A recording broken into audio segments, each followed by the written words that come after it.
அனைவருக்கும் வணக்கம். இன்னைக்கு தங்கத்தோட ரேட்டு எல்லாருக்குமே தெரியும். தீபாவளிக்கு இன்னும் ஒரு 10, 15 நாள் தான் இருக்கு. தீபாவளிக்கு முன்னாடியே 1 பவுன் தங்கம் 1,00,000 வரைக்கும் ஆகும்னு சொல்றாங்க. நம்ம நியூஸ்லயும் பார்த்துக்கிட்டு தான் இருக்கிறோம். 1 பவுன் வாங்கினாலும் சரி, 1 கிராம் வாங்கினாலும் சரி, அல்லது 10 பவுன் வாங்கினாலும் சரி, எல்லாத்துக்குமே செய்கூலி, சேதாரம், பீஸ் ரேட்டு, ஜிஎஸ்டின்னு சொல்லிட்டு ஒரு அமௌண்ட்டை போட்டுறாங்க. செய்கூலி ஜிஎஸ்டிலாம் ஓகே தான். ஆனால் சேதாரம்னு சொல்லி ஒரு பெர்சன்டேஜ் போடுறாங்க பார்த்தீங்களா? பெர்சன்டேஜ் போட்டு அதுக்கு நம்மகிட்ட சேதாரத்துக்கு பணம் வாங்கிறாங்க. ஆனால் அந்த சேதாரம்லாம் எங்கே போகுது?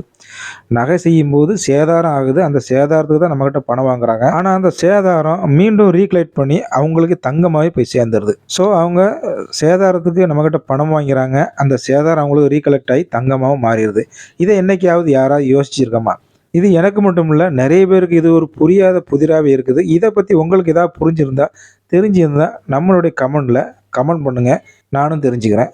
நிறைய பேர் இதை தெரியாதவங்க நிறைய பேர் இதை பற்றி தெரிஞ்சுக்கிடுவாங்க. இந்த வீடியோ பிடிச்சிருந்தா ஒரு லைக்கை போட்டுட்டு நம்ம சேனலை அப்படியே மறக்காமல் சப்ஸ்கிரைப் பண்ணி விட்ருங்க. நன்றி.